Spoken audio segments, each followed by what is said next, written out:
Easy E. And I'm afraid of the answer. But how are we? I'm pretty tired. I think I'll go home now. I actually feel bad for making you sit up to record this podcast, but we're just a little over 12 hours after the end of your Ironman. And I'm off seeing the last 5 minutes. We haven't talked too much about the Ironman, so there's some stuff I know through talking to you during it, but there's a lot that I didn't. A lot of people are interested to see how you get on. But before we get into how you get on, I want you, just because we're going to build you up by the end of the podcast, you're going to come off great and stuff. But before the intro music, not so much. Eric, what happened on the way over to Portugal? It's not like Ironman don't send you checklists. I forgot my helmet in the car in Dublin Airport. And then I was so busy getting my bike box, which I overpacked in through the oversized baggage, and I had to go somewhere else. By the time I realised Kate was already stuck in all sorts of traffic on the M50, so she couldn't come back, really. And then when I got here, I have the Di2 gear changers, electronic changers. Explain that to people like me who are unsure what that is. When I change the gear, there's no wires. When I change the gears, electronic signal changes the gears for me, so it's less wires. And you have to charge that up and stuff. Yeah, okay. But the travel bled battery on one of them, and I forgot the chargers for them as well. So they were on the kitchen table. So yeah, it was an interesting start. So yeah, preparation 0 points there, and then so I had no helmet. So me and Lorcan went on our recce cycle. I had no helmet on. Couldn't find me cycling glasses, so I just had my like little Ray-Bans on, no helmet, going around like I owned the place. Did you leave cycling glasses back home No, they found them in a runner den. They were packed nice. But, and then what else did I do? Oh yeah, because I know only one of the gear changes was powered up. Yeah. So I had to just go onto the bottom ring and then just use it on the back. So that was the only thing I had, because it was an easy cycle. So I was like, right. So we had a podcast a couple months ago with Lorcan Fisher, who did the Ironman this weekend.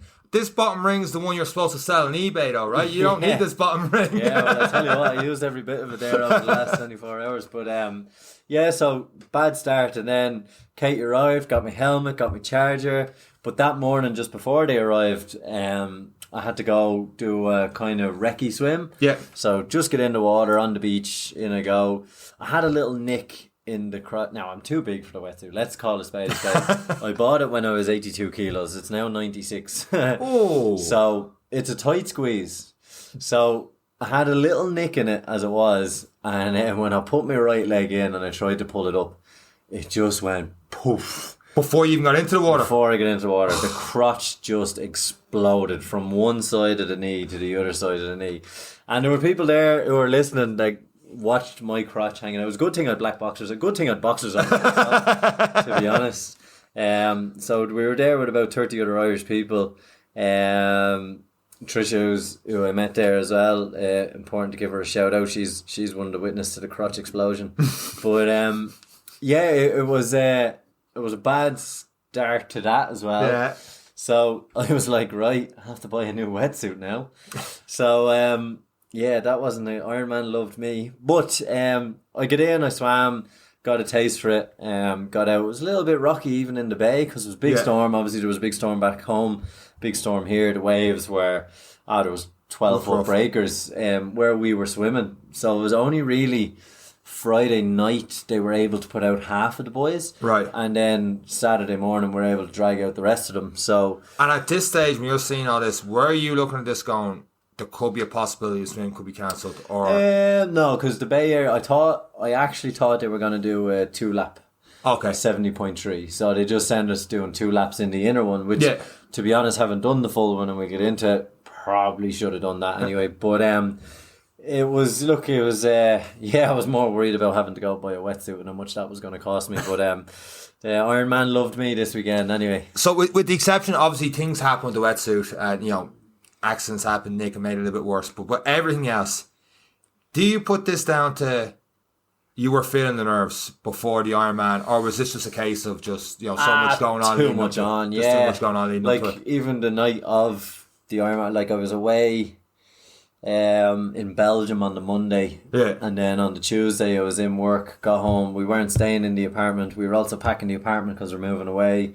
So I wasn't staying there. We were transiting over to my sister's house because it was closer to the airport because the flight times, the M50, all that. So there was a cascade of events there that just, we were unsettled from the start. So really, like, when you're nicely settled, you have everything where it's supposed to be. It's not all in bags. And so, yeah, it was just, and then just being busy on the morning of. That was it. Like, the helmet was in the car. Yeah. It was just wasn't in a bag, you know. So, but yeah, it was one of those lazy choices. It was in the car the day I was packing. I was like, I'll just take it out because we're going to carry it on board anyway. Yeah. And just forgot all about it. And then my bags were supposed to go in nice and easy, but I was overweight, so I had to go find another guy to put it all in and whatever else. But so yeah, no, it was as starts go, I made every mistake possible. I suppose everything's going wrong. It means the event goes right. Is I don't know if that's a good thing or a saying or just the positive way looking at it. Like, I'm getting all the mistakes out of the way before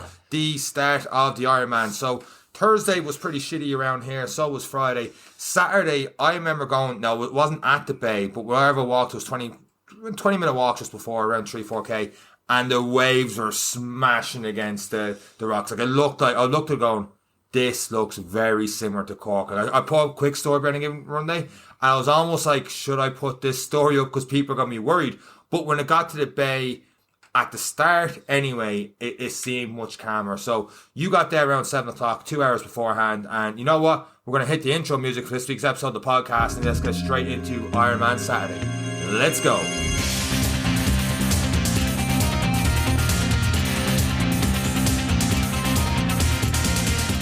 Do you think people know we just sit here for like 5-6 seconds for the intro music and then go straight into it? Like, what? Like a couple of saps sitting in silence. You're there just contemplating, right? Going back through the war again, and you said that to me. This felt like you were going to war at the start of this event. Yeah, so, like, it was.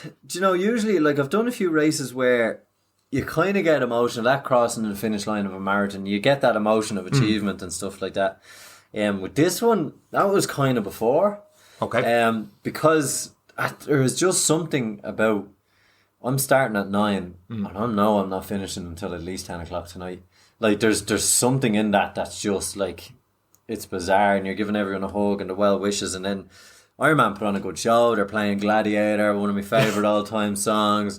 You're walking on, your man's giving the speech, and Ohana means family and all this kind of stuff. You're like, oh my God, this is amazing. You're surrounded by everyone else, and like, to me, it was really like everyone was nervous. You could tell everyone was nervous. It's actually, weirdly, it's one thing I wasn't.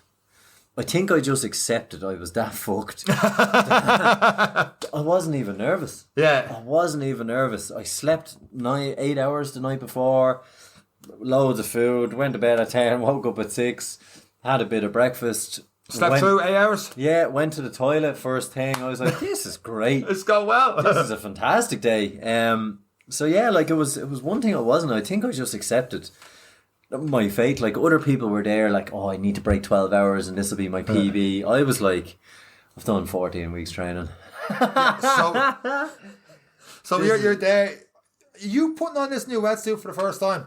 Yeah. Yeah, not a rule broken now, but wearing new gear before the start of Simpsons. And bought, what you call them, calf sleeves. Never wore them before. You're like, fucking whatever. Actually, that's what I do want to talk about.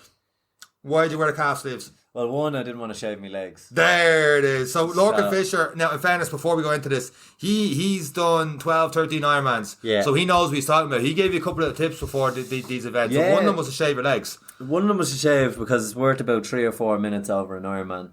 And to be fair, when you're all about numbers and percentages, it's true. Like, it is worth it. There's also other studies about putting 1.5 litre bottle in your top, so that when you're in the aero position, you're actually more aero and you get more watts there. And he's all these little nuggets. I wore the calf sleeves because, do you know, like, it's a long way. Okay. And if something can give you 2% of a chance, sure, you need to do it.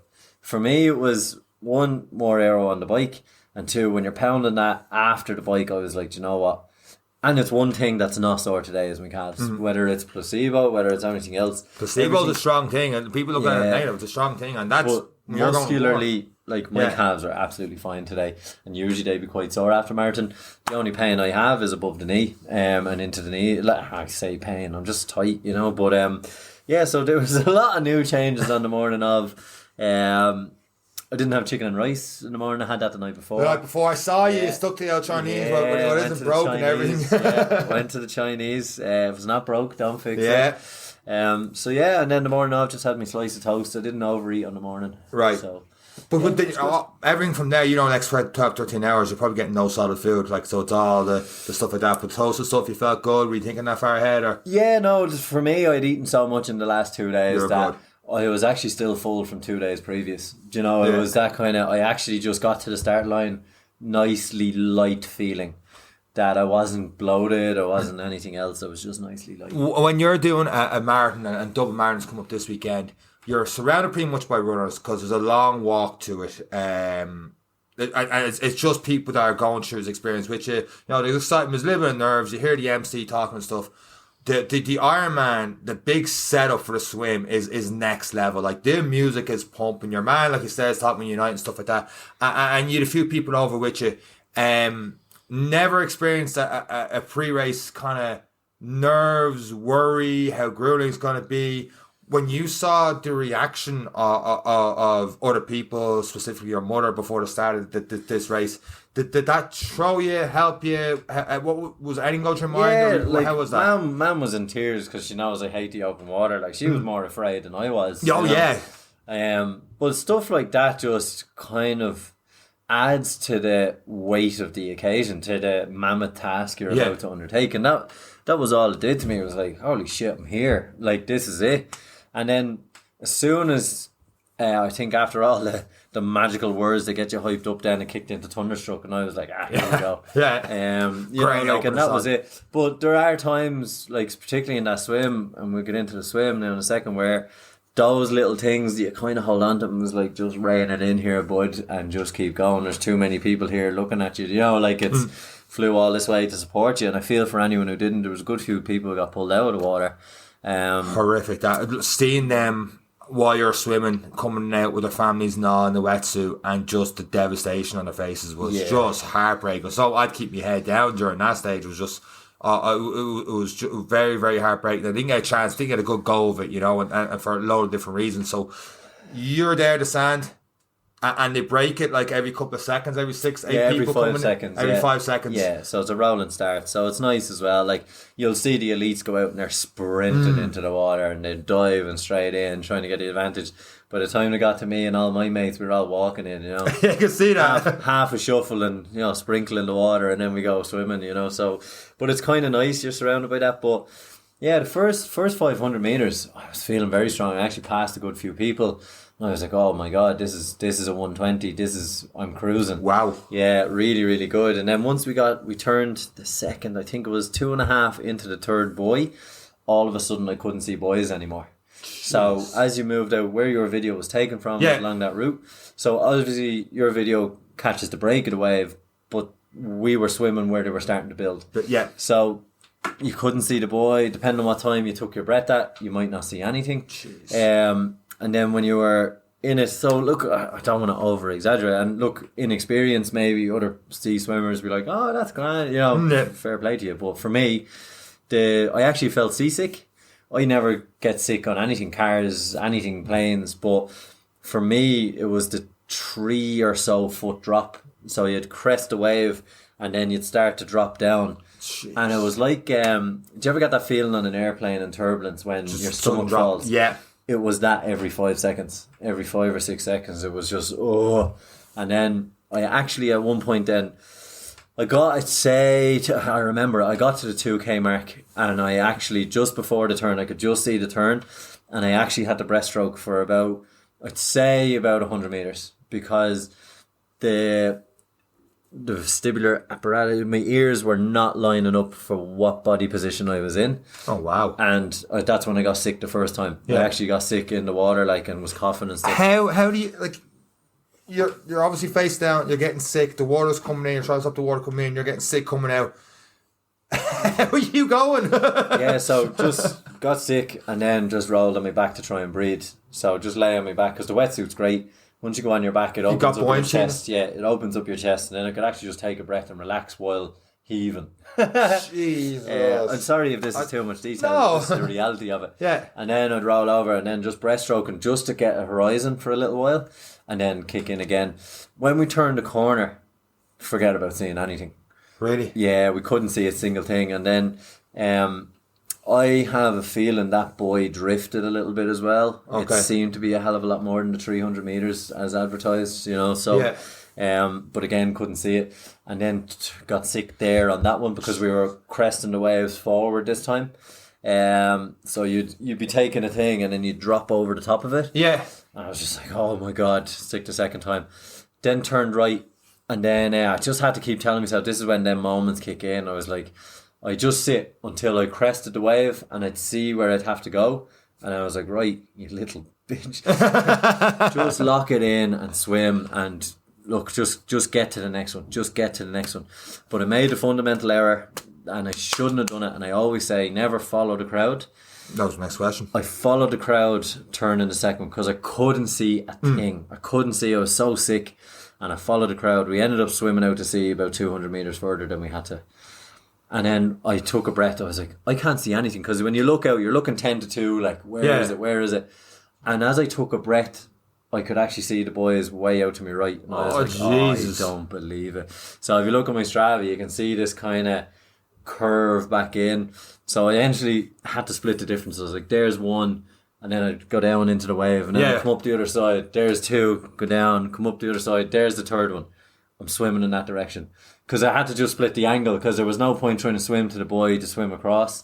So just head for the coast really is what I was doing. But yeah, it was a bit mad. Like usually, and again, I don't know what other people or any other events I've done in Lost Sheep. There was about 40 kayaks in the water. There was this. So even if you couldn't see the buoy, you were seeing people in kayaks on the inside of the track. So you could still, even when you were taking a breath, you were now, I'm roughly where I need to be. I think there was one boat and a paddleboard that I seen in the entire swim. Jeez. So over 3.8k, that's not a lot. But again, I don't know because my perspective was only the people splashing around me and around. But I had no even reference off them of was I on the right track or not, you know. So there was probably a few boats out there. I don't remember counting. Well, I don't remember thinking there's not a lot because I wasn't in the sea. Like, there's a few and stuff throughout. But there are a fair bit of distance away from each other and stuff. I probably had their certain areas. Don't know if you've ever heard of these, but you ever heard of travel bands? You put them on your wrist and little things there. I actually thought about that when I was in the water. I was like, this fucker and his travel bands. Yeah, but yeah, I got sick then, kind of, I'd say with about 800 metres to go. And this is the third time getting sick. Yeah, and then it was like, right, roll on the back. And then I felt really bad. And then 2 or 3 people were heaving around me. So I was like, oh, thank God, it's not just me. So there were people getting sick everywhere. I'd heard that night that usually the sea is like a river there, and this was the one year where it was like, it's usually pancake like it's from our position watching, not the sea, just everything in general. It's like, oh my God, you got perfect conditions, and there you were getting fucking sick in the sea and everything else. So when you you're on your back there, you said that the wetsuit was helping you out, you know, in terms of buoyancy. Nerves, you like, I'm not there was once or twice there I was like, if I don't rein this in, I'm going to get out of the water. Like, right. If I take on another drink of water here while I'm getting sick, I'm fucked. But again, it just forcing yourself to relax. Like, it's didn't enjoy any of it. I thought the coast was never going to come, to be honest. I thought the exit was never going to come. But then once I got inside that bay, then it was like the switch happened. It was like, this is brilliant. I was back swimming quicker. I was passing people, got to the water, but I was glad to get out of the water. I was fed up with it now at that stage. I was like, no, this is disgusting. And not only did you get out of the water at that stage, you got out of the water at 1:32 here, which is your PB, which is 8 minutes so faster than you did it. Am I right in saying that in training before? Yeah, well, like I swam at 1:30 in the pool, alright, so I knew I had a 1:30 in me, but I anticipated a 1:45. Okay. I wanted to give myself the extra. Like I swam quicker in Lost Sheep, But just given the distance, the conditions, I said a swim of 1:45 would be I said 2 hours initially when we started this 16 weeks ago, but 1:45. Well, I said 1:40. I think is where we wanted to be. So we'd 8 minutes on it. Yeah, you had 8 minutes on it, but you had a small problem of coming up that red carpet and stuff, and obviously in your bare feet. And like the transition point seemed like nearly a kilometre. It was around 600-700 meters to get towards the bike. It was unbelievable. 700 meters to the bike. So, something when you're sitting down is like, what time are you going to go for?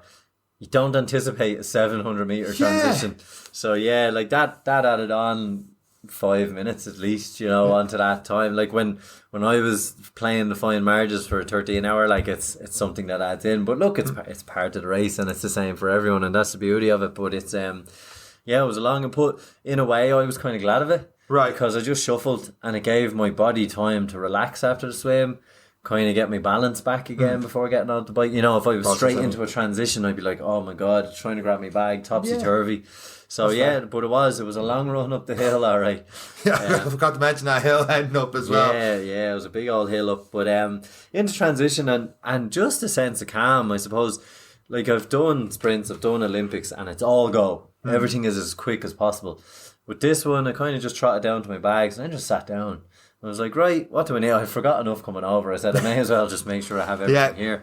So it was, just get the helmet on, the glasses on, put the race belt on, just getting all the bits and pieces, drying my feet, putting on my socks. Because you're going to be 6+ hours, and for me, 6+ hours on the bike. So putting the chamois cream on, all the essentials, like if you're trying to hurry and you don't put on your chamois cream and then you have a sore bum after a while, so. There are 4 or 5 hours of that is not fun. So, and that's what it was all about. It was all about staying in the game. So just took the time. I think you said to me coming out, it was about 10 minutes in transition from around out of the water and in. So look, it was... But you look good. You look good coming out of transition. You're like, okay, I'm ready now. I was happy to be on the bike. I was happy that the swim was over. Yeah, you looked relieved at the first part coming out up the hill. And then when you're on the bike, you had a bit more, okay, this is me now, let's go. And off up the hills you went. It was good, the hills. And again, look, I stuck to the watts, and that was all. Like, I wanted to go harder because people were passing me out, and my speeds were not matching the speeds I said I'd do. I said I'd go for 29 kilometers an hour, 30 kilometers an hour. The 250, 260 watts weren't giving me the speed up the hill as I had done on the turbo and stuff. But rather than chase it, I was just like, this is it. This is what the watts are given. This is where you're at. This is, because like it's the fruits that I saw. Like that was what I sowed in myself in terms of 16 weeks. And I was like, right, well, this is all you're capable of. And that realization of, listen, these guys and gals are going to pass you out. That's your fault. That's not theirs, but this is your limit, and that's where I have to be. So up the hills, and then the downhills, I suppose, is one of the false securities of using Ruby and the turbo. You don't anticipate a ramp at the bottom of the hill. Oh, okay. So, you know what I mean? And a bottle of there's cobblocks as well, and that takes the sting out of. So when I was doing the turbo trainer, I knew I'd be slow in the first third, and then the second two I'd be much quicker because I'd be getting 50 kilometers an hour down the hill.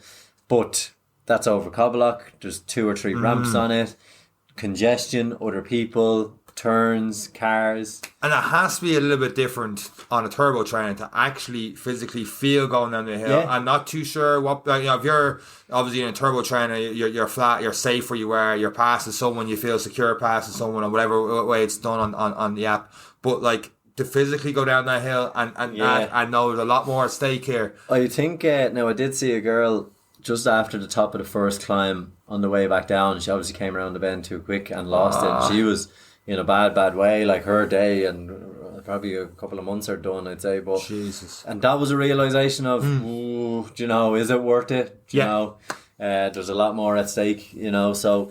But coming down the hills, I suppose, because it was so slow up them, to where I wanted to be, the brakes weren't hit much on the way down, to be honest. And coming down the hill, this is where you hit was a Formula 1 track or something, I heard? So once you come out of the mountains, or I say the mountains, once you come out of the bulk of the climbing, you come down into Estoril, which is the old Formula 1 track, and that was class. It was like a race car.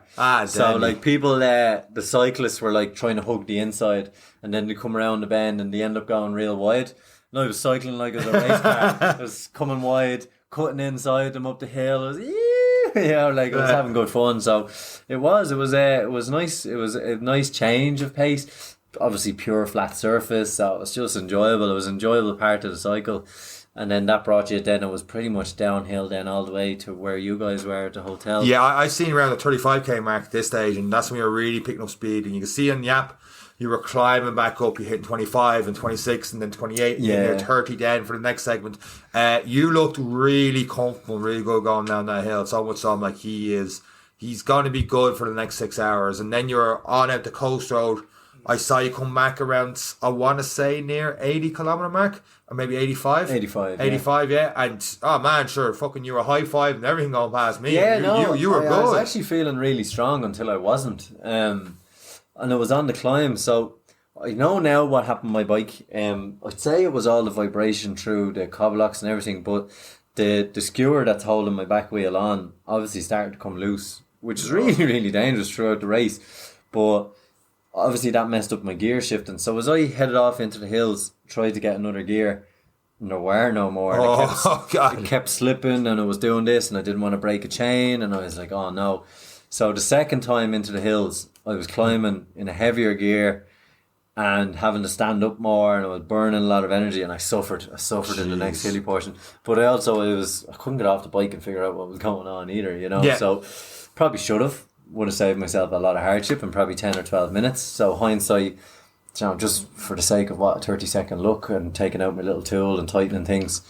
How hard is it putting the bike together, taking because you've had this bike 4 or 5 months at this stage, first time traveling with it. Were you nervous putting this bike together in case something happened going 50k down the hill? Like, you trust yourself to? Not really. Well, I know you're an engineer and all, but I don't now that the back wheel nearly came off during the race. But no, I don't think it was anything we did wrong. Like I built the bike back as I took it apart. There's plenty of YouTube videos out there. Like, people pay for the kind of ship my bike kind of thing. I think it's about €300 to pick up your bike, to ship it back, to rebuild it. But a lot of people's bikes didn't arrive until the Friday, whereas I had mine with me. To go, yeah. I landed at 1, I was here by 2, my bike was rebuilt by 3, and we recycled by 3:30, you know. So in terms of that, no, definitely I wouldn't. I probably just should have given it a mechanical look over before, make sure everything was tight, which I didn't. I just threw my bike in and was like, come on, sure.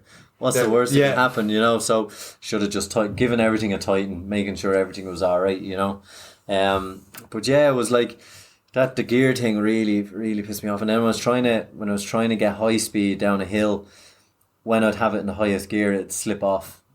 So I'd have to change up gears to try and get it back on, and I'd just lose all momentum downhill. So where I was hitting 47, 48 kilometers an hour on the first lap, I was only getting to about 42, 41. So all of that added up. And then obviously I know now it was because the back wheel was coming loose. Then the brakes were rubbing for the last 30k. So on that last segment, that was my quickest on the last one. I was now hearing it ringing on the brakes every so often. So when what was a 36 kilometer an hour with a bit of a tailwind was now a 31 kilometer an hour. And eventually that turned. So it was a 3:15 first half. 3:25 second half. So there was 10 minutes. Yeah. Jeez. So that 10 minutes, that's closer to the 13 hours. It's those things that play with you, I suppose, get that time and stuff. So not getting sick in the water and then having a back wheel actually on my bike probably means a 13 hour, but it's all part and parcel. I've seen people with burst tires and their races spending 25, 30 minutes fixing tires on the side of the road. So, it could have been worse. Oh, it could have been a lot worse. And I mean, look, the back wheel could have come completely off at 40 kilometres an hour down a hill, and I could be in a bad situation as well. So, look, everything is swings and roundabouts. We just got away with it. As a spectator, it's great that, because it's looped and stuff, that when I saw you after the first loop, I'm like, another 3 hours he gets running, and he's comfortable. There's no point in seeing him again. So I went off, had a steak meal, a couple of glasses of wine by the beach, and I'm like, this is brilliant. I'll see him at the run. And then you'd done your 2 loops. I knew nothing obviously about the brakes and stuff not going or anything like that. I was like, maybe he's just getting a little bit tired. He's going a small bit slow, but that wasn't even hugely noticeable, because you see the segments come in. Instead of a 26 kilometer segment, there was a 25 kilometer segment. It was just little margins. It didn't look that huge, so I thought you were real good. And then you flew down the hill into transition. And I'm from here to like 10 feet away from you. All right, Eric, brilliant. You know, how you getting on? And you get off the bike, the bottle falls, you pick up the bottle, you're not even looking, you're going in. And I'm like, I was done with that bike. I had sold my bike about 5k earlier. I think I offered it to a Portuguese fella. I was like, do you want this? Run it back in the cleats. Yeah. I wanted to do nothing but bounce it off a wall. Now it's my fault, it's not the bike's fault, but you would have felt better bouncing off a wall. It was so short term. It just about made the rack when I threw it at it. Do you know, like I was like, you piece of shit. But my fault, not the bike's. So then into the transit, and I was tired then. Yeah. Fighting the brake, like mentally I was like, I'm fighting the brakes, I'm fighting the gears. I was like, for God's sake, you know, like, and I was trying to do the maths of can I get around in 13 hours, and I knew I needed a 4.5 hour marathon. I was like, I don't know. Right. So I was like, I know I've a sub 5 in me. I don't know about 4.5. But yeah, then onto the run. Took some time on the bench. I was putting the Vaseline on my nips and having a good little talk. I was having a good little think actually, and one thing that crossed my mind was how the fuck am I going to start running? There's my favourite boxing fight of all time, Ali and Foreman, and after first round he's duking and diving and right hand leads and all the rest. There's a beautiful thing of him. He's in the corner and he's standing and he has this stare and he knows he's about to do rope dope. He knows he's about to go through hell to get to heaven here, and he's just like, here we go. And I have a video of you looking in. I couldn't put it on the story because I didn't know how this story ended. But you could just see yourself sitting there and that stare going, I have a full marathon ahead of me. I'm after doing the swim and like we didn't know the time. It's 6 3 times. All the stuff going with the brakes. You've gotten through this. The bike someone got through. The back wheel loose. And all the stand between you and an Ironman is 42.2 kilometers. The body's obviously got to start feeling sore here. You've never been this fatigued starting a marathon, and it was just like, fuck. That pretty much sums it up. Yeah, because I was like, how am I going to do this? Right. That did cross my mind. I was sitting there and I was like, look, we just need to get our shoes on and get out the gate. I didn't know before I stood up because I was already tired in the legs big time because mashing the pedals with less gears and stuff. I was more fatigued than I'd hoped, and I was like, look, we just have to see how the first K goes. That was all I told myself. I was like, just get out that gate, walk to it. Once you hit that gate, we run, and that was all I did. I stood up, got out, made sure I had all my bits, everything was packed away, and I was like, right, let's get going. I stuffed the gels into my pockets and hit the gate, started running. And I think I was just so happy to be off the bike that I was actually really enjoying the first couple of K. I met a guy, Charles was his name. We ran together. I think he actually only beat me in the end by about 15 seconds, but he went way off and maybe I caught him on the last lap, or maybe we started at different times. I don't know. But we chatted for the first K, and because we met each other on the bike a couple of times. We were leapfrogging each other a good bit. And he was like, do you mind if I run with you? Like, I'm happy with the pace, just want to finish. Like, yeah, absolutely. And pretty much straight away came around the corner after a K and aid station. I was like, oh, thank God. So just started walking and I ate everything. So in the aid stations, that was amazing. So water was always first, then it was Gatorade, then it was fruit. So there was crisps, peanuts, oranges and bananas. And then you had Red Bull, Morton gels, more water, and then you were out the other side. So on this one, I was on cola. There was Coca-Cola as well. And this one, I was like, oh, Coke would be lovely. So I was having Coke, had a banana, because I was like, fuel early. And I had a gel. I was like, if I can just get the fuel into me early now, I have a chance of survival. And then like every 2.5 K, there was an aid station. And that was it. I said to your man, I was like, look, this is my plan. I was like, I'm running to the start of an aid station, I'm walking through it, and then I'm running on the other side of it. And that was exactly what we did. We started out on a good pace. We started on the first lap, I think it was 6:10s, 6:20s, 5:55s. And that was only going to last so long as well. And it did, in fairness, it lasted pretty much into the first lap. Second lap then on the climb out again, I was like, yeah, I'm pretty tired now. So, 14K, 15K in, I'm like, oh, yeah, I'm starting to feel it.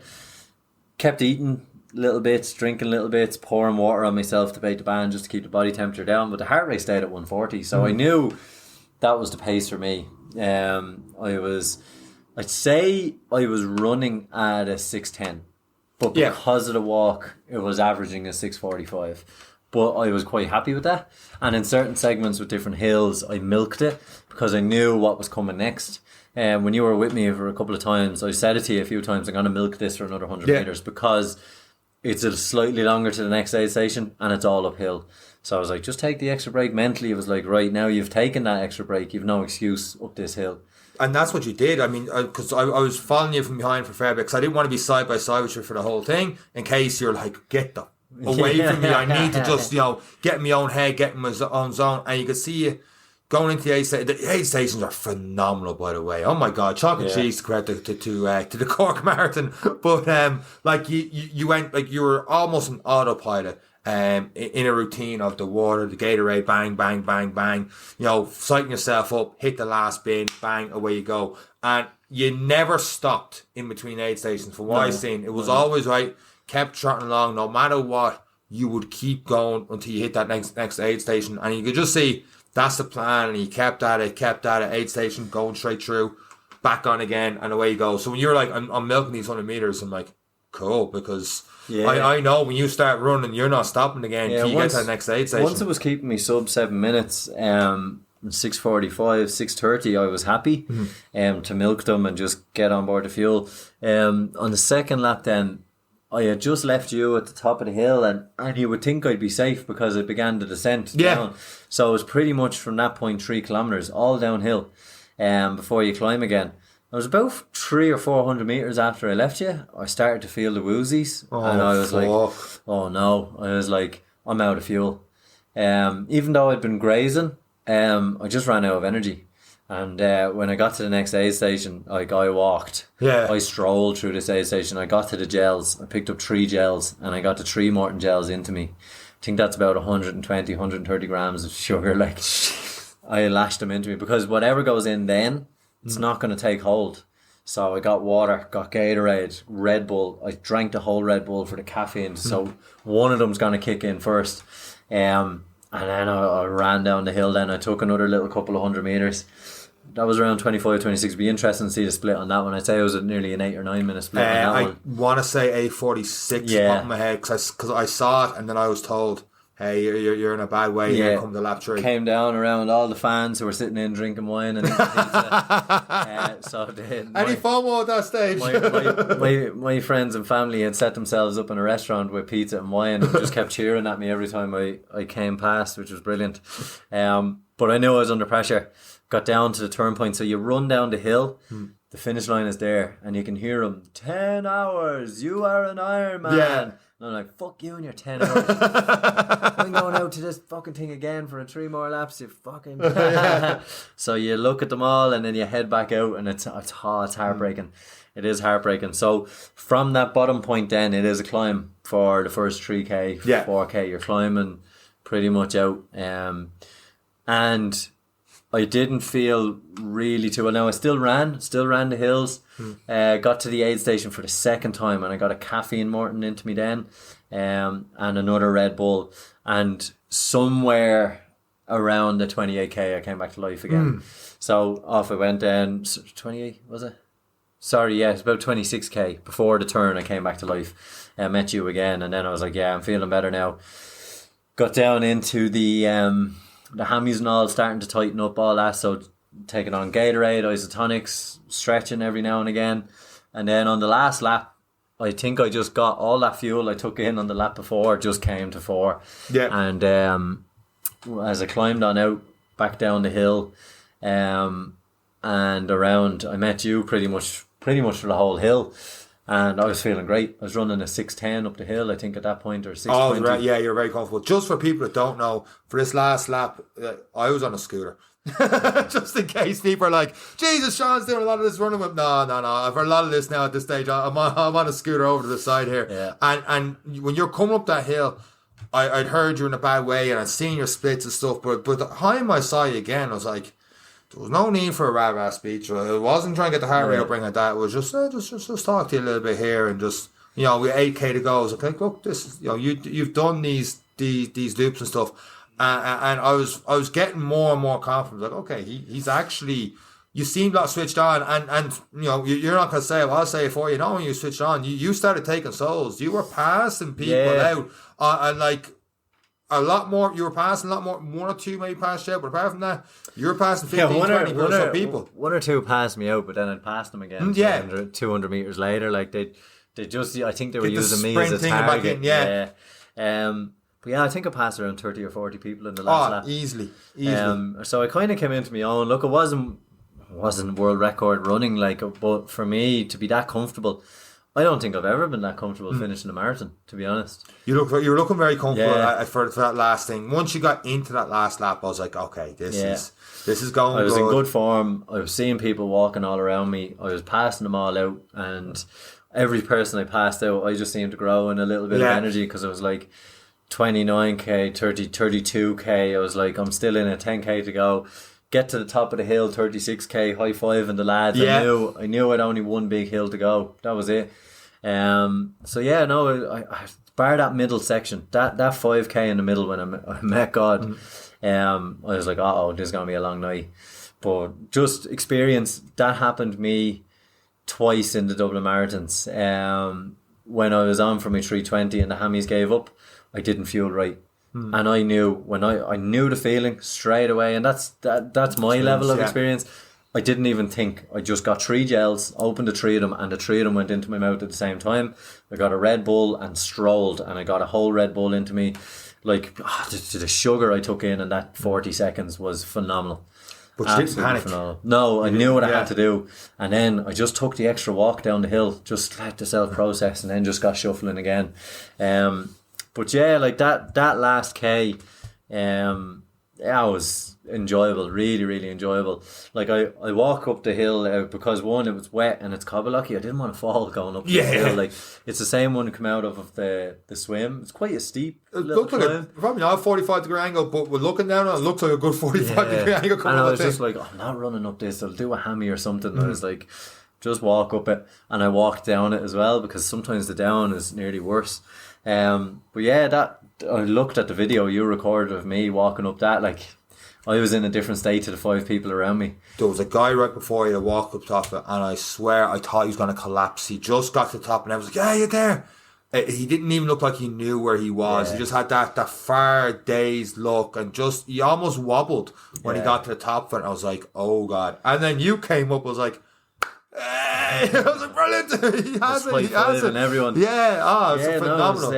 It was really, really good. It was, I don't know how I managed to be in such good nick. Probably because I ran slow, I suppose. But even this last 6k, you know, there's literally thunderstorms. Like, I'm getting text messages from back in Portugal authorities, whatever it is, being like, hey, next 36 hours, heavy flooding, rain. I have a video of you passing people out and the thunder across the sea erupting in the background. I'm like, this, you either embrace it and be like, here we go, or you're like, oh my God, I've got a long way to go, I'm not getting there. But you just seem to really embrace it as you came up that hill then, and then you've got the 200 meters down to and the it was misery, like, it was raining, and it was cool, like, it was the first sign to me nearly getting away from my food. I got really cold, and that should have been the first trigger for me. I started to really feel the cold, and that was the body running out of energy. I could have got ahead of that a couple of K earlier, and that's the only bit I take away from that to be more comfortable. And it was just another factor, because it went from daytime to nighttime.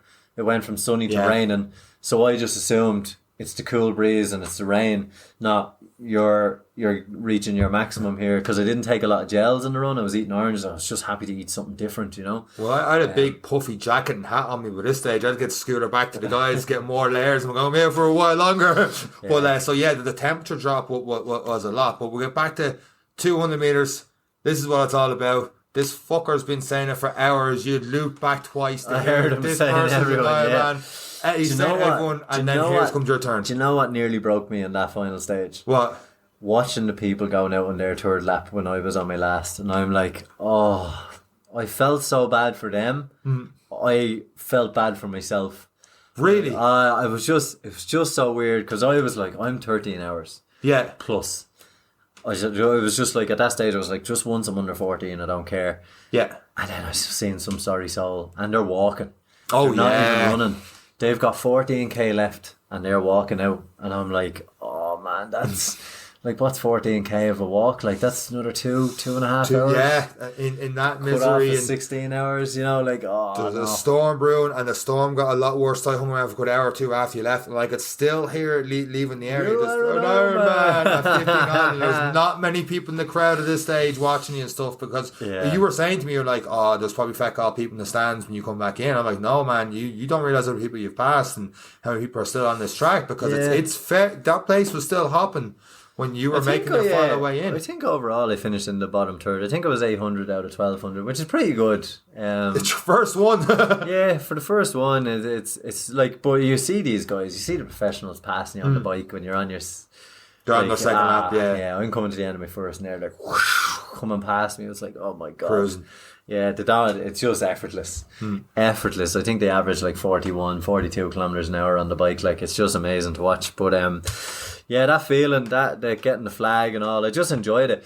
A lot of people just get to that corner, like you said, the guy in the days just stumbles towards that line. But for me, I just wanted, like, I paid enough for it and I worked hard enough for it. So I embraced that final 200 meters. Bar ringing the bell, fish, I didn't even hear fish shouting at me, because there's the first time ring the bell. Oh, sorry, I didn't even see the bell. yeah. I didn't even hear him shouting at me. I was just so happy I got the Ireland flag. I was high-fiving everyone. I was cruising down the middle. I was just having a great time. I was just embracing that feeling of going down the carpet, all the lights, your man giving a little spiel about me first time Ironman, whatever. Yeah. And then hearing the words. And more so happy that I wasn't crossing with 2 or 3 other people.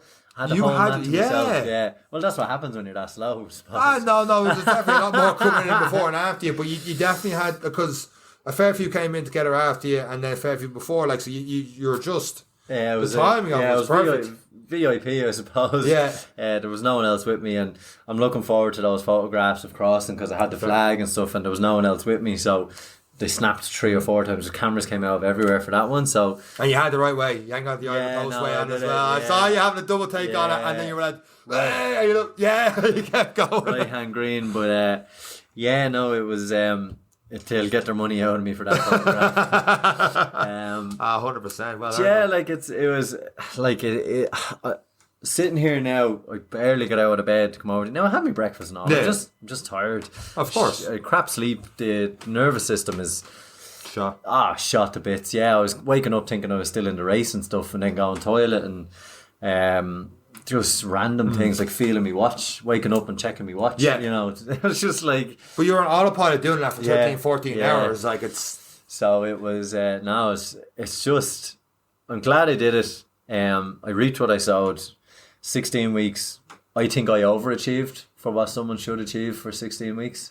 Straight up, I thought you get through the swim, the cycle.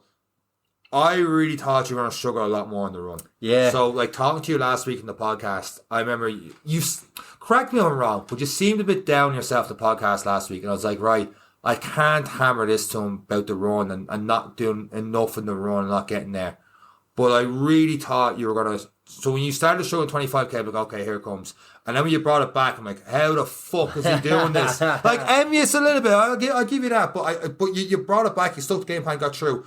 I really thought when you got that run stage, you were going to be in a bad way. And that's when I saw you with the big stare to start, no one was ahead of you. I'm like, oh my God, this is going to be a long 5.5 hours, if not more. I knew you'd do it, but I thought you would. Obviously, you suffered. Don't get me wrong. Yeah, but I thought it was going to be one of those walkers on the third lap, staring down the barrel of 16 hours. Yeah, I'd look across my mind as well at times, especially when I was sitting there going. Is that down to how much more you did in the bike and the turbo trainer, or do you put that down to, I can't remember the exact phrase you put during the run, but just pig stubbornness or something? Yeah, I am pig ignorant. Like ignorant.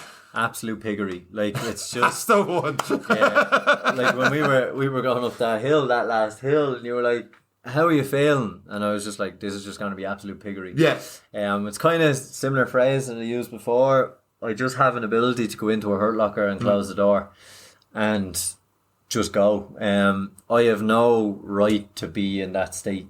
But like, I shouldn't have been. Like, for the level of training, I think the furthest I ran was 21k training, you know. The only counter I'm going to give you to that one is that you've constantly found ways through fitness and through your other training to get where you are now of putting yourself in a fucking hole and being like, this is going to be a steep way out of this climb. I'm going to find a way to climb. And I think that really benefited you in this last lap on the Ironman, because you've put yourself in situations before you're like, how?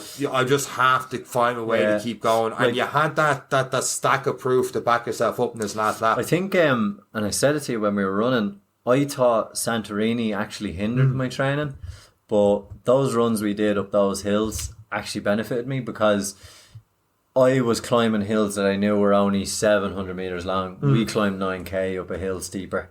Yeah. And in my head I was like, this is nothing. Do you know, that experience, and everything comes down to experience. Look, it's not the fastest Ironman in the world, but for me it was a great achievement. But like that in my head was just playing off. And then every time you hear your man saying you're an Ironman under 10 hours, oh wanker. But when you come around like to those hills, and then you start to see people breaking down and you see them walking, and I was like, if you want to be an Ironman, run up the hill. Do you know, it wasn't a case of, and I think that's where the aid stations were vital for me, because they were between hills. Yeah. There was no point walking up the hill if you wanted to walk at the aid station. And that's what I kept telling myself. Like, if you get up this hill, you're one step closer to being Ironman. And we had that conversation several times in my head. That hill is between you and an Ironman. You have to do it twice more. You have to do it once more. Then when we turned that corner at the 36k, I was like, you've one more hill and you're an Ironman. Yeah. And that was it. And that's when 50 people walked up that hill. And I think up that big hill, definitely 15 people on that hill alone, on that last hill, 36k, and they were gassed. They had nothing left. But I think that's just goes into that piggery, that mental element of, I have nothing left either, but I have found a way. Like it was a switch from that turn. Like you said, you were cheering and people, stuff like that. I think I had the video of it. But like, even the aid stations there on the way back, they were like, "Come on, Eric," because you had the name there, and like all of them, like Eric, you're like, yeah, you're high fiving and stuff, and you're having the crack and stuff. That as well, because all they were getting was zombies at that stage. You know, you're definitely giving Mac what you were getting at that stage. I'm like, okay, he's good, and like I think it got to 37, 38, and you were like, Sean, I'll see you at the finish. And I was like, okay. So yeah, no, that was good. It's it was. I knew once I crested that last big hill, I was like, yeah, you might as well go, get a good see. Yeah. Because this is I knew I was golden at that stage. So yeah, it was just a different animal. That, like, what a difference a lap makes. So, Eric Lawless, you are an Ironman. Congratulations, sir. Thank you very much. I have to ask, because it was points to the podcast last week, and you alluded to it when you finished last night. I don't know if you got an Ironman bug out of this. I don't know. Yeah, too early to tell? Yeah. Like, I'm thinking of it now, like, being on that bike and seeing, like, 2.5 hours in, fuck, another 4 hours to go. Like, right. I don't know. Right. I don't know. Would I do a 70.3? 10 times out of 10, yeah. Yeah, it's a big commitment. It's a big commitment. I'd have to be well set up to just be living my life and training. Yeah. I can't be doing 10 things. You have to be realistic. It's too big a race. It needs all the respect it deserves. It's absolutely massive. Whereas a 70.3, you've half the training. You've half the time commitment. You can keep that up as a social element. You can be involved with people, and you can go have a fantastic day and have the same show that Ironman put on. And like the 70.3 started first, which blew my mind. But it started first at 6, 7 in the morning, maybe a little bit. 7:30, I think. 7:30. Yeah. So like. They were finished at 1 o'clock and on. 1 o'clock. You've full day. Yeah, I was seeing lads with 70.3 finishes pissed on the side of the road come 9 o'clock. You could have made it back to watch the Everton Liverpool game. Yeah. Like, you would have had a great crack then. Yeah, so it was very frustrating. Very frustrating. But it's done. It is done. I am going to give out. Okay. For all the money I spent, I'm wearing what I can describe as a Fruit of the Loom t-shirt with print on it. And the bag, I was looking at it going, wow. The bag was bog standards, like a school bag. I couldn't even put triathlon gear in it. No. So for all the money and all the effort and all the show, They let them for all their sponsors. Not even average gear. Right. For completing an Ironman, like Dublin Marathon, you get the long sleeve, you get the beanie, you get like. So we give out paying €100 for a Dublin Marathon, and you get all of that. Like, and for me, Ironman was always class gear, the Ironman bags. Yeah. And I just think they've gotten so big they don't care about those little things anymore. But yeah, I'm very disappointed with the t-shirt. It doesn't look like a training t-shirt. It's not a training t-shirt. It's a pajama top, and that's what it's become. And the medal? I actually didn't even look at it. Oh wow! I thought that was the first thing you would have stared at. I noticed it was small. Okay. I thought it'd be like something 2 Chainz would wear. Flavor Flav size cock. I thought it'd be like I could eat me dinner off it. I didn't even. I was that tired. I didn't even look at it. Wow, that's unlike you. Yeah, so I don't even know where it is actually. I must track it down. But yeah, in terms of the value for it, like they want you to buy everything. The hats, I wanted to buy the hat. Very disappointed. It wasn't great. Now I have to say, like they do everything so well, but in other years as they were building the brand, they were excellent, and now they have their brand and they don't really care. They have their setup and stuff. It's all profit now. But I think these are probably about 50 cents in the bulk they're buying it. You know, like I can't believe this is how we're wrapping up your first ever Ironman podcast. Do you know what I mean? Like it says here, like swim 3.8, bike 180, run 42.2, and all I got was this shit t-shirt. But all in all, I don't know if I'd recommend to a friend. No, you said that last night. I thought I heard a different answer today, or you slept on it. But you said you didn't recommend it. If the reason being, I recommend doing a marathon because I think it's achievable. Right. I think a marathon is achievable with 20 weeks. It's not a massive commitment. It's a little bit more commitment. It's a good positive lifestyle choice. An Ironman comes with a lot. It comes with a hell of a lot of sacrifice, dedication. Some of which I didn't even put in at times because of other commitments. But it's in order to achieve a certain level, you really have to dedicate yourself. Do you know, 8 hours on a Saturday? Yeah. Do you know who has 8 hours on a Saturday for 5 Saturdays before the Ironman? You know, and 2 training sessions a day for 30 weeks. Yeah. You know, like it's not just today. Yesterday was a victory lap, and that's something that. Not everyone is, and I have to say, sorry, to finish, the amount of support I got was phenomenal. The amount of messages I got. I don't know how Ironman's app must be absolutely pinging with the amount of people that downloaded it. Hopefully some people were still awake by the time I finished, but it's I can't thank everyone enough for all the support. It was absolutely excellent, and that added to my we are finishing. There's 40 people sitting at home waiting to see me finish. There's all of that was playing in, and they're seeing my slow split of 8:45 here. They think I failed, and here we go again. Here's another lap. So thanks to everyone for the support. And anyone who takes it, I am so competitive. I don't really feel it now because I didn't do the thing, and that's just me. I'm always so harsh on myself, and I'm not really seeing the pride element of it just yet. I will in a day or two, I think. When you tattoo? No. Be better than the t-shirt. That's when you get the tattoo, man. Yeah. But, like, what I say is, if you want to learn a hell of a lot about yourself, if you want to go to dark places 6, 7, 10 times in an hour, over 13 hours, it's definitely for you. But it's something that it deserves a hell of a lot of time and respect, and that's the reason I'd have to think long and hard about the next one. Like, I have a good base now to build on, so maybe the next decision's a bit easier, kind of like the marathon. I swore I'd never do another marathon again after the first one, but there's a base there now, there's knowledge there, there's experience, and it's like Lorcan is 10 over the 10, he's into the 12s and 13s. He has the experience, he has the base. It's a little bit more enjoyable because he thinks less about it. He knows what to do at this point and that point. But yeah, I'd recommend it with a big asterisk. If it depends on what you're looking for. Yeah, I got what I looked for, and that was a lot of suffering. And I enjoyed it and I embraced it, and the adversity training, and again it highlights time. Like, how long is 13 hours? It's like, how long is a minute? It's long if you're holding a plank. Yeah. Well, I tell you what, 13 hours is very fucking long when you're doing Ironman. So yeah, but look, the Irish contingent out here were all excellent as well. There were so many people. All the Irish fans were here. Those little cheers meant so much. I think they were the fourth most represented.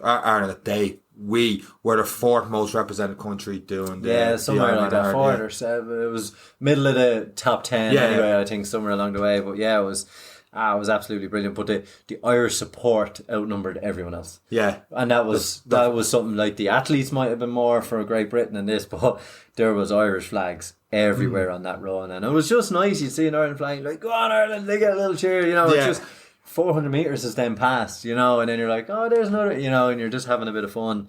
But yeah, it's brilliant. It was brilliant. It'll take a couple of days for it to set in.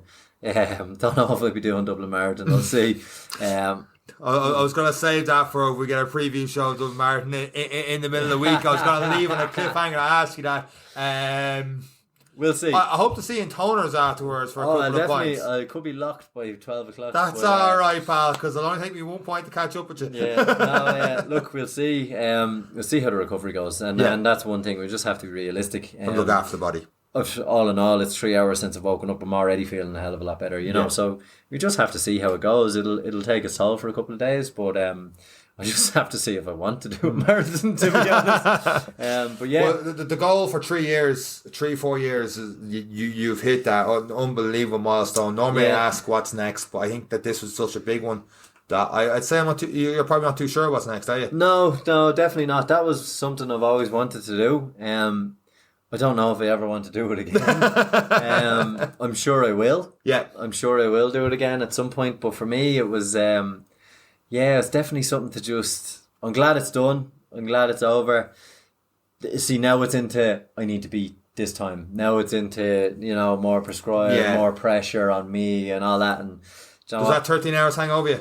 No, not really. Because if I gave more time and training and dedication to it over a year, then I'd be a little bit more gutted. But equally, if I was given that time and dedication, I'd want to be sub 12, sub 11. Gotcha. So then I'd be getting into the same way if someone's gone for a 4 hour and they come in on the 4:10 and the marathon, I'd be that good at it if I was really trying to get it and it just blew up, or But like we say, people doing the first marathon, just do it, and that's exactly what you did for so the first time. I realised on the second lap that 4:25, 4:30 marathon, and I was like, I don't think so. The first lap of the run, I was like, ooh. Second lap, I was like, forget about it. Just get me to that finish line, and but it was. Look, it's it's an experience. It's a show, and you're very much part of the show. You're surrounded by so many phenomenal athletes. You feel inadequate the entire time. You suffer a hell of a lot at different points. You hit the wall 4 or 5 times, and if that's something that interests you, then it's something for you.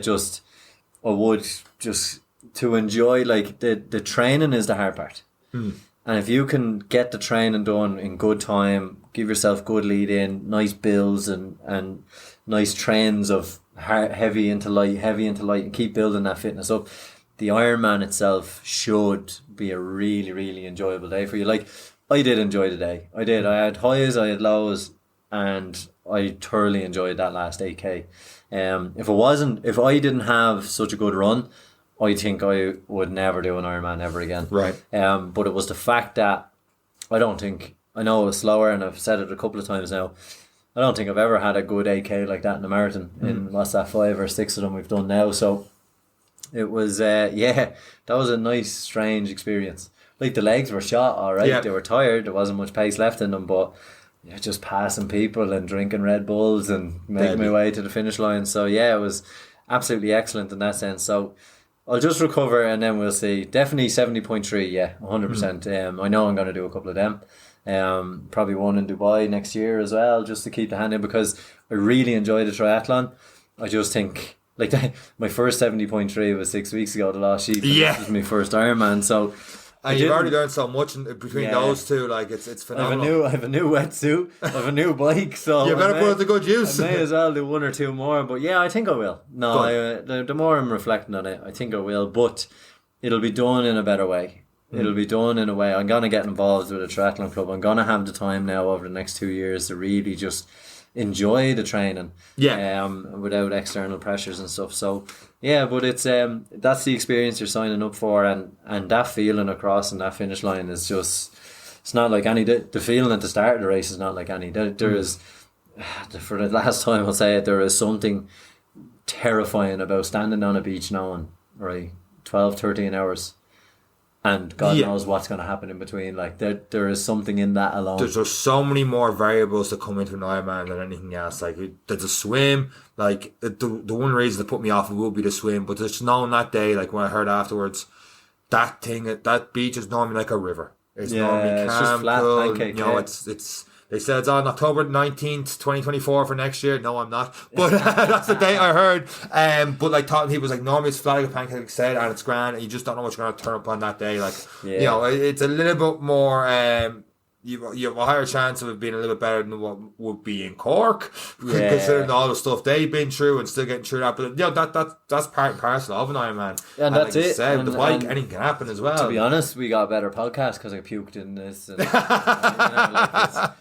I'm interested now. I love when people comment whether they're like motivated to do an Ironman now that you did, or when they're hearing your stories and getting sick and all the rest, they're like, you know what, nah, fuck that. Like I'm going to keep my feet firmly on the ground. I'm not here to sell it. I'm just here to be honest. Oh, no, we do appreciate the just here philosophy to be on it. honest. I won't tell you how many times I went toilet. And on that bombshell, we will wrap it up. We hope to have, we don't know yet because you're travelling again before this weekend for the Dublin Marathon. So I look forward to you get to catch a break and just get yourself settled for the next 2 years. But you've got a lot more travelling stuff to get together. So, and I've got a flight to catch before we send this on to the producer to edit this podcast for Monday morning. Yeah, the producer want to hurry up. He'd want to hurry up and wrap up this podcast. So, with that said, thank you very much for listening to this week's episode of the Any Given Monday podcast. Hopefully, there's a midweek episode before the Dublin Marathon. If not, we do have episodes from last year that give you all the tips and stuff that hopefully gets through Sunday. Eric, congratulations once again. You are an Ironman, sir, and that's it for myself and Eric. Take care. Bye.